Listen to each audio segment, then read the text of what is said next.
ચાલો આગળ પ્રાણી પેશીનો મુખ્ય ત્રીજો પ્રકાર સ્નાયુ પેશી વિશે ચર્ચા કરીએ.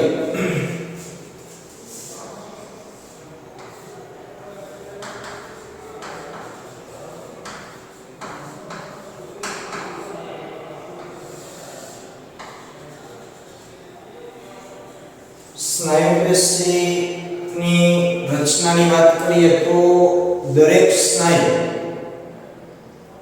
જો એની આંતરિક માઇક્રો રચનાનું નિરીક્ષણ જો આપણે કરશું તો દરેક સ્નાયુ છે એ ઘણા બધા નળાકાર તંતુઓનો બનેલો હોય છે.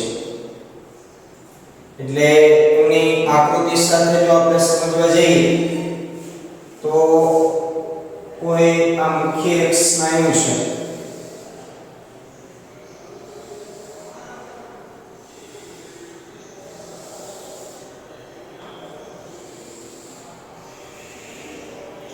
આ એક સ્નાયુની આકૃતિ છે. એની અંદર ઘણા બધા નળાકાર છે એ તંતુઓ આવેલા હોય છે જેને સ્નાયુ તંતુ તરીકે ઓળખવામાં આવે.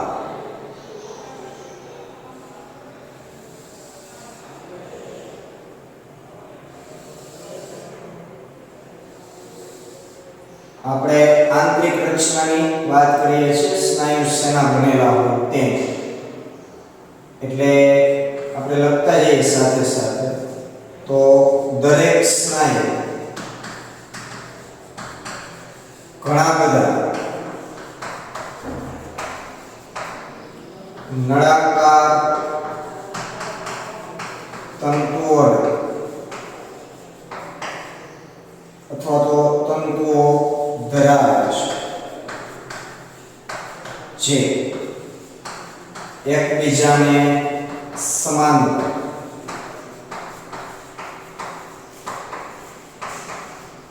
પંક્તિમાં ગોઠવાયેલા હોય છે.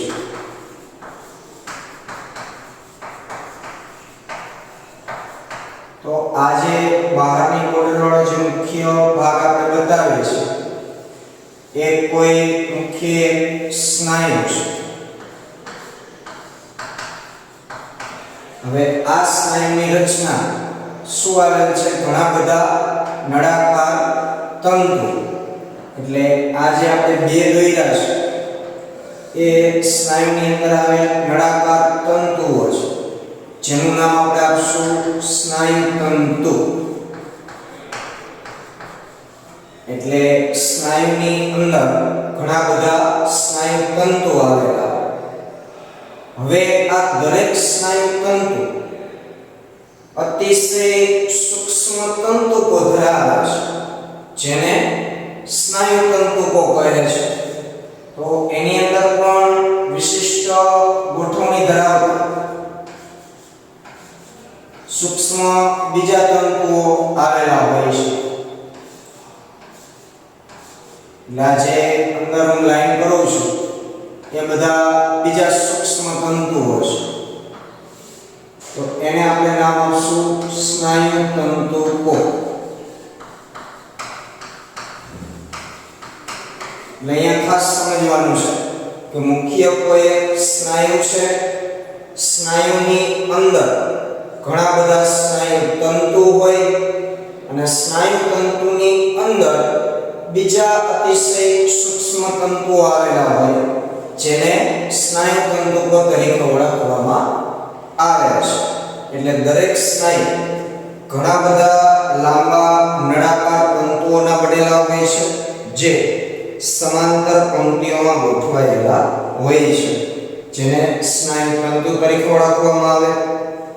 આ તંતુ ઘણા સૂક્ષ્મ તંતુકોથી બનેલા હોય છે જેને સ્નાયુ તંતુકો કહે છે. એટલે દરેક સ્નાયુ તંતુ અન્ય ઘણા બધા સૂક્ષ્મ તંતુઓ ધરાવે છે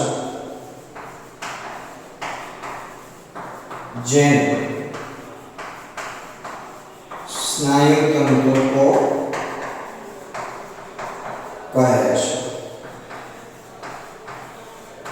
એટલે આપણે ખાલી ટૂંકમાં આ રીતે યાદ રાખવાનું છે. તો પહેલા કોઈ મુખ્ય સ્નાયુની અંદર સ્નાયુ તંતુ અને સ્નાયુ તંતુની અંદર સ્નાયુ તંતુ કો, બહુવચનમાં કહીએ તો સ્નાયુ તંતુ કો. આ ત્રણ વર્ડ યાદ રાખવાના વ્યવસ્થિત. સ્નાયુની અંદર સ્નાયુ તંતુ, સ્નાયુ તંતુની અંદર સ્નાયુ તંતુ કો આવેલા. બધા સ્નાયુ તંતુઓ છે ઉત્તેજનાના પ્રતિસાદ રૂપે આ એની કાર્યશૈલી છે. સ્નાયુની કાર્યશૈલી એટલે કે કઈ રીતે કામ કરતા હોય છે. તો દરેક સ્નાયુ ઉત્તેજનાના પ્રતિસાદ રૂપે તાલબદ્ધ રીતે સંકુચિત થઈ જાય છે તથા પુનઃ લાંબા થઈને તેઓ શિથિલન પામે છે. સ્નાયુ ઉત્તેજનાના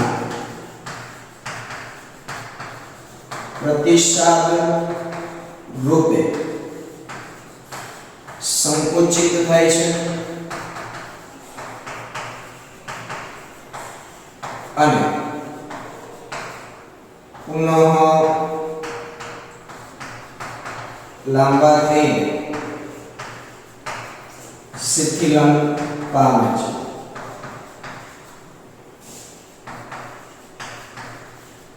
આ એની કાર્યશૈલી ઉત્તેજનાના પ્રતિસાદ રૂપે એટલે કે સ્નાયુને જ્યારે કોઈ આંતરિક કે બાહ્ય ઉત્તેજના પ્રાપ્ત થશે એટલે કે એને કઈ એવો સંદેશો મળશે તો એનું સંકોચન થતું હોય, સ્નાયુઓ છે ટૂંકા થઈ જતા હોય.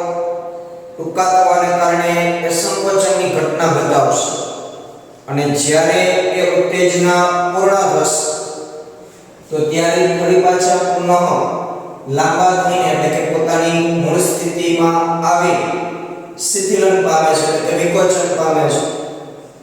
તો અહીં આપણે કહી શકીએ કે સ્નાયુનો મુખ્ય જે ગુણધર્મ છે એ છે સંકોચન અને વિકોચન પામવું. આ સ્નાયુ પેશીનો મુખ્ય ગુણ બનશે. સ્નાયુનો મુખ્ય ગુણધર્મ સંકોચન અને વિકોચન પામવું. ઉત્તેજિત થવું એ તો એનો ગુણ છે જ, પણ મુખ્ય ગુણધર્મ સંકોચન અને વિકોચન પામવું એ સ્નાયુ પેશીનો મુખ્ય ગુણ બને છે. સ્નાયુ પેશીની ક્રિયાવિધિ છે વાતાવરણમાં થતા ફેરફારો સાનુકૂળ થવા શરીરનું હલનચલન પ્રેરે છે. તેમ શરીરના વિવિધ ભાગો યોગ્ય સ્થિતિમાં જાળવી રાખે છે. એ પણ એક એનું કાર્ય બતાવ્યું છે કે સ્નાયુ પેશીથી શું ફાયદો થાય છે. તો પ્રાણી શરીર વાતાવરણને અનુકૂળ હલનચલનની જે સ્થિતિઓ છે એ દર્શાવવા માટે સ્નાયુ પેશી જવાબદાર છે. અત્યારે હું આજે પ્રચલન કરું છું તો મારું શરીર સ્થાન ફેર પામે છે, એક જગ્યાએથી બીજી જગ્યાએ જાય છે, એની પાછળ સ્નાયુ પેશી જવાબદાર છે. કંકાલ પેશી તો છે જ. આપણે અસ્થિ જ્યારે સમજીએ તો અસ્થિની અંદર પણ એક લાઈન આપણે સમજેલા કે અસ્થિ છે એ કંકાલ સ્નાયુઓ સાથે જોડાય ને પારસ્પરિક ક્રિયાઓ દ્વારા હલનચલન પ્રેરે છે. તો અહીં જે સ્નાયુ પેશી છે એ હલનચલનમાં મુખ્યત્વે જવાબદાર છે. એમના આ ગુણને કારણે સંકોચન અને વિકોચનને કારણે શરીરની યોગ્ય પરિસ્થિતિમાં જે કંઈ અંગોનું હલનચલન અને અંગોના હલનચલન થકી પ્રાણી શરીરનું જે પ્રચલન થાય છે એ આ સ્નાયુ પેશીના સંકોચન અને વિકોચનના ગુણને લીધે. બીજું કે શરીરની સમસ્થિતિ જાળવવામાં પણ તે ભાગ ભજવે છે. એક જ જગ્યાએ આપણે બેઠા હોય પરંતુ બેઠા બેઠા આપણી બેઠક વ્યવસ્થામાં આપણે ફેરફાર કરીએ છીએ. હાથને કોઈ અલગ જગ્યાએ રાખીએ છીએ, પગ વાળીને અથવા તો કંઈક એમાં હલનચલન કરીએ છીએ. એ શરીરની જે સ્થિતિ બદલે છે એ કોને આભારી છે? સ્નાયુ પેશીને આભારી છે. તો આવા બધા કાર્યો સાથે એ સંકળાયેલી હોય છે. એટલે ટૂંકમાં કહીએ તો શરીરના બધા જ હલનચલનમાં સ્નાયુઓ છે મુખ્ય ભાગ ભજવે છે. દરેકે દરેક જે હલનચલનની સ્થિતિ છે સ્નાયુ શરીર, તો એ સ્નાયુ થતી હોય છે. હવે આજે સ્નાયુ પેશીની આપણે સામાન્ય વાત કરીએ, વિસ્તારથી સ્નાયુ પેશી વિશે આપણે 20મા ચેપ્ટરની અંદર પણ ભણવાનું થશે. જે ચેપ્ટરનું નામ છે હલનચલન અને પ્રચલન. એ માનવમાં હલનચલન અને પ્રચલન વિશે જ્યારે આપણે ભણશું ચેપ્ટર નંબર 20 ત્યારે બહુ વિસ્તારથી ચર્ચા થવાની છે. અત્યારે એની ટૂંકમાં જે માહિતીઓ આપેલી છે એમાં આપણે આગળ વધીએ તો સ્નાયુ પેશીના 3 પ્રકાર છે. સ્નાયુ પેશી 3 પ્રકારો વિભાજિત કરવામાં આવે છે. આ જે 3 પ્રકારોમાં વિભાજિત થઈ છે એ સ્નાયુ પેશીના સ્થાન, એમના કાર્ય અને દેખાવને આધારે તેને 3 પ્રકારોમાં વર્ગીકૃત કરવામાં આવતી હોય છે. એટલે કે સ્નાયુ પેશી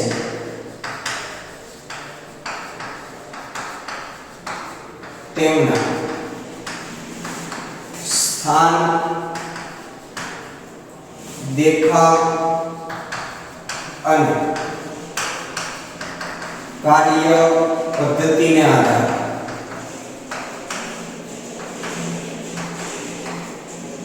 વર્ગીકૃત કરાય છે.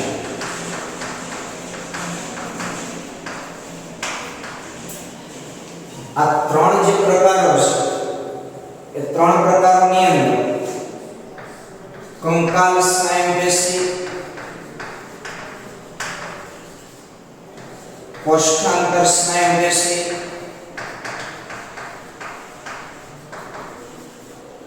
અને હૃદ સ્નાયુ પેશી.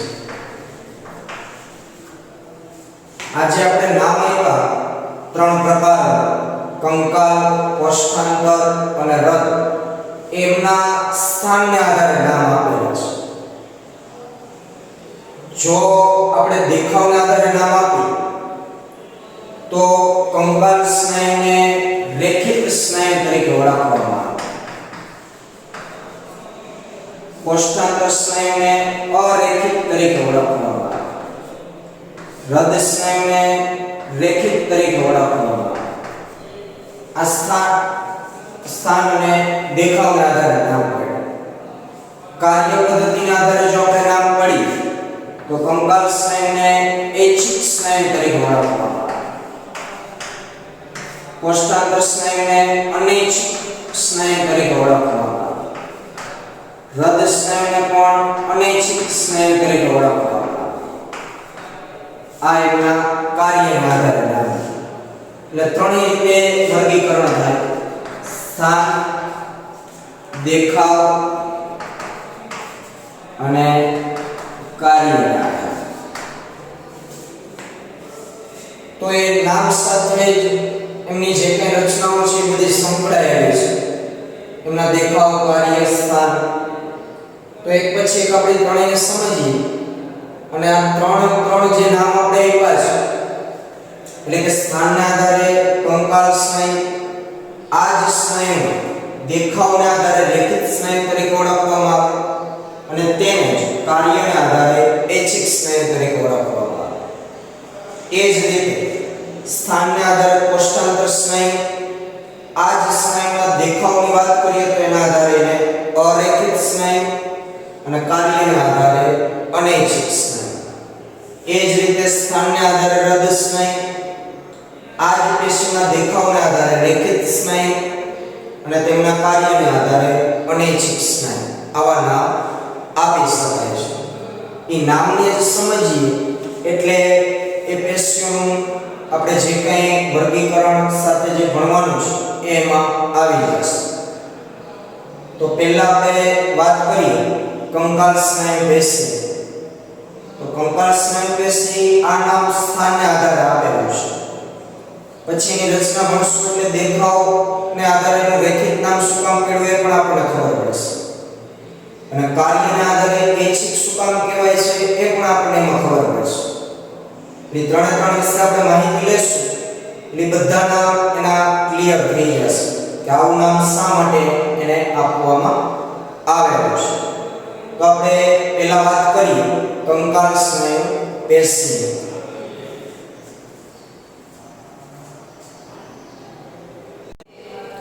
ચાલો સ્નાયુ પેશીનો પહેલો પ્રકાર જોઈએ કંકાલ સ્નાયુ પેશી. તો અગાઉ આપણે સમજાય પ્રમાણે કંકાલ સ્નાયુના અન્ય બે નામો રેખિત સ્નાયુ અને ઐચ્છિક સ્નાયુ આવા આપણે નામ આપીએ છીએ. તો હવે આ ત્રણ નામ સાથે વિગતવાર ચર્ચા કરી. તો એનું કંકાલ સ્નાયુ આવું નામ શા માટે આપેલું છે? તો આ પ્રકારની જે સ્નાયુ પેશી હશે એનું સ્થાન છે અસ્થિઓની બાજુ. એટલે કે આપણા શરીરમાં જ્યાં જ્યાં હાડકાઓ છે એ હાડકાઓ સાથે જોડાયેલી પેશી છે. હાડકા એટલે કંકાલ. તો કંકાલ સાથે એ જોડાયેલી હોવાને કારણે એ પેશી સ્થાનને આધારે કંકાલ સ્નાયુ આવું નામ આપવામાં આવતું હોય છે. એટલે કે આ પેશી ગાઢ રીતે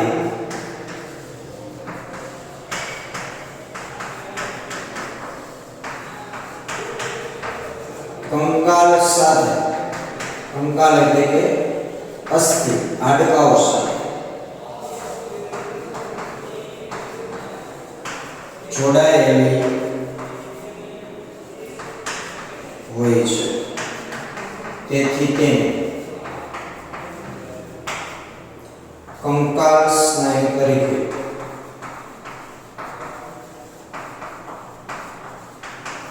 ઓળખવામાં આવે છે.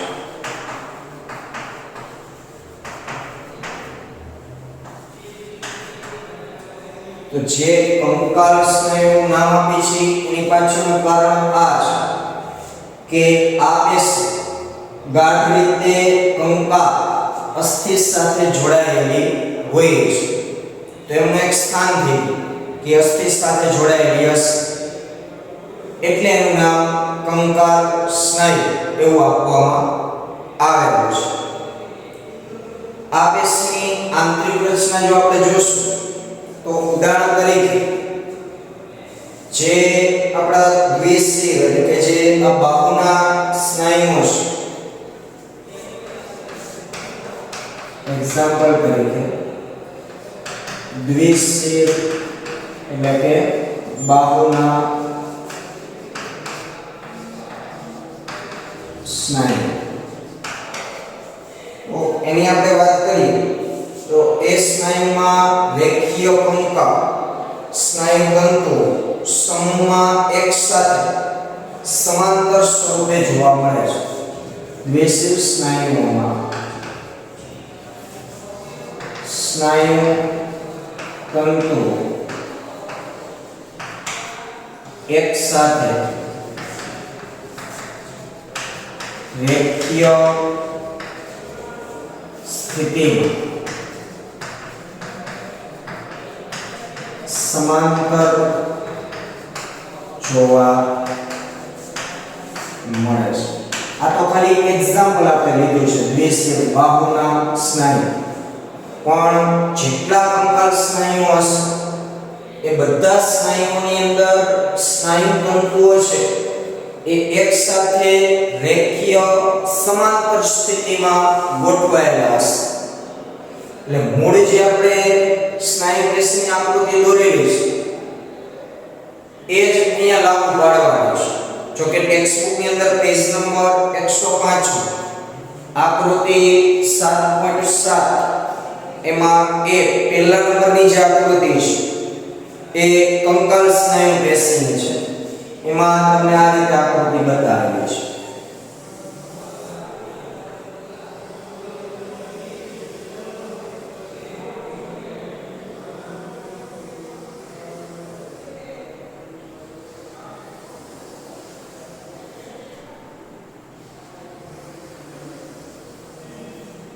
એવું જરૂરી નથી કે એમાં 4 સ્નાયુ તંતુ બતાવ્યા છે તો આપણે 4 જ દોરવા. તમે ગમે તેટલા દોરી શકો. તો આ જે મેં 4 દોર્યા છે એ શું છે? સ્નાયુ તંતુઓ છે. તો અગાઉ આપણે કીધેલું છે કે મૂળ સ્નાયુ હોય એ સ્નાયુની અંદર ઘણા બધા નળાકાર સ્નાયુ તંતુ હોય અને હવે એ સ્નાયુ તંતુની અંદર ઘણા બધા સૂક્ષ્મ સ્નાયુ તંતુકો આવેલા હોય જે વિશિષ્ટ ગોઠવણી ધરાવે છે. 20મા ચેપ્ટરની અંદર વિસ્તારથી જ્યારે એની વાત થશે ત્યારે આપણે બહુ વ્યવસ્થિત ડીપમાં સમજશું એટલે તમને ખ્યાલ આવશે.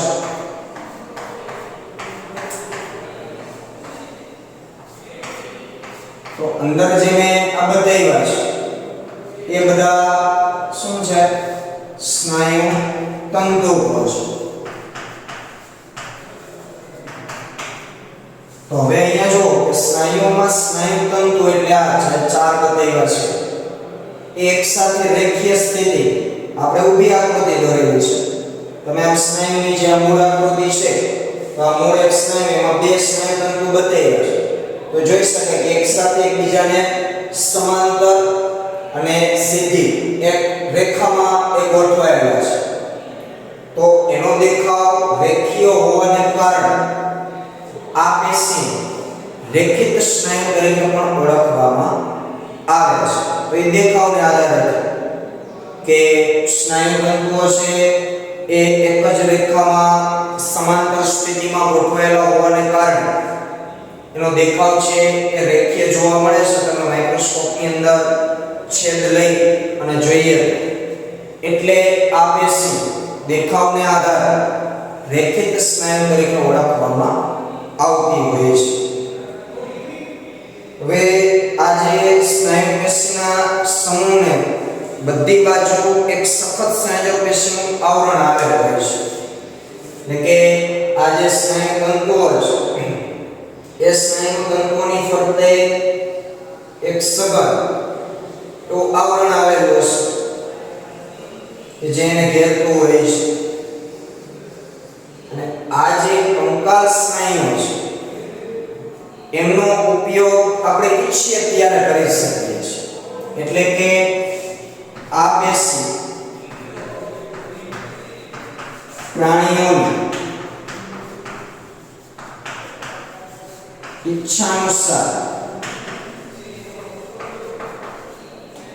કાર્ય કરે છે. તેથી તેને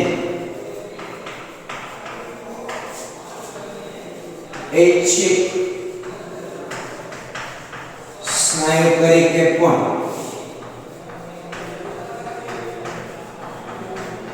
ઓળખવામાં આવે છે.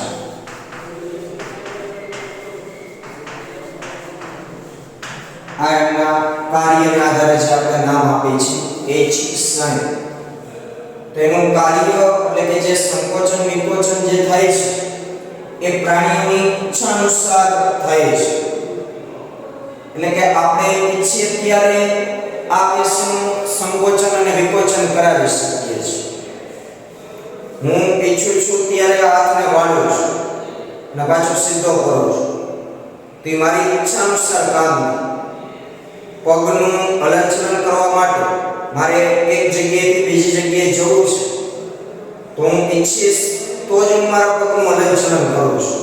એમનામાં અહીંયા ઊભા પેલા છેડે જ જતો રહેવાનો.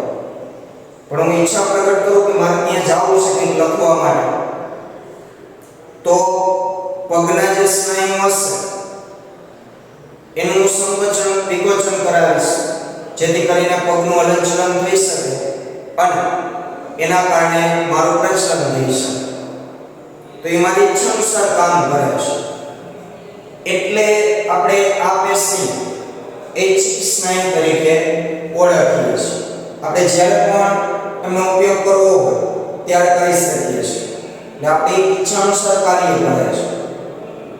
પછી બધાય કામ નહીં, ખાલી સંકોચન વિકોચન આપણે ઈચ્છીએ ત્યારે એનું સંકોચન કરાવી શકીએ, ઈચ્છીએ ત્યારે એનું વિકોચન કરાવી શકીએ. આ કાર્યની વાત છે. બાકી તમારે એની પાસે હોમવર્ક કરાવવો હોય તો ન હા એ થાય તમે હાથને વાળો છો લખો છો એ રીતે હોમવર્ક કરાવો છો એની પાસે. પણ તમે આ મદદ પડી બેઠા રહીને એમ કહો ચાલો કંકાલ સ્નાયુનું હોમવર્ક કરી તો એમ આપણી ઈચ્છા અનુસાર કામ નહીં કરે. પણ સંકોચન વિકોચનનું જે કાર્ય છે એ આપણે ઈચ્છીએ ત્યારે એમની પાસે કરાવી શકીએ છીએ. એટલે એમને ઐચ્છિક સ્નાયુ તરીકે ઓળખવામાં આવતા હોય છે. તો આ ટૂંકમાં વાત થઈ કંકાલ સ્નાયુ પેશી. ફરીથી ઝડપથી જોઈ લઈએ તો કંકાલ સ્નાયુ એવું નામ એના સ્થાનને આધારે આપેલું છે. એટલે કે એનું સ્થાન ક્યાં છે? કંકાલની નજીકમાં. એટલે કે કંકાલ સાથે એ ગાઢ રીતે જોડાયેલી છે. એટલે આ પેશીને કંકાલ સ્નાયુ તરીકે ઓળખવામાં આવે છે. દેખાવને આધારે એનું નામ રેખીય અથવા તો રેખિત સ્નાયુ છે. તો જ્યારે માઇક્રોસ્કોપની અંદર જોવામાં આવે આ પેશી તો એ પેશીની અંદર સ્નાયુતંતુ એકબીજાને સમાંતર રેખિત પટ્ટામાં ગોઠવાયેલા હોવાથી અને જે સ્નાયુતંતુની અંદર સ્નાયુતંતુકો છે એ પણ રેખિત પટ્ટામાં તમને જોવા મળે છે.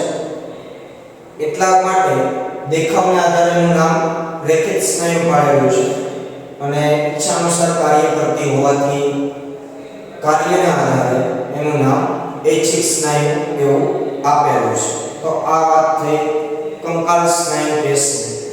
ત્યાર પછી સ્નાયુ પેશીનો બીજો પ્રકાર કોષ્ઠાંતર સ્નાયુ પેશી. તેના વિશે આગળના લેક્ચરમાં આપણે વાત કરીશું.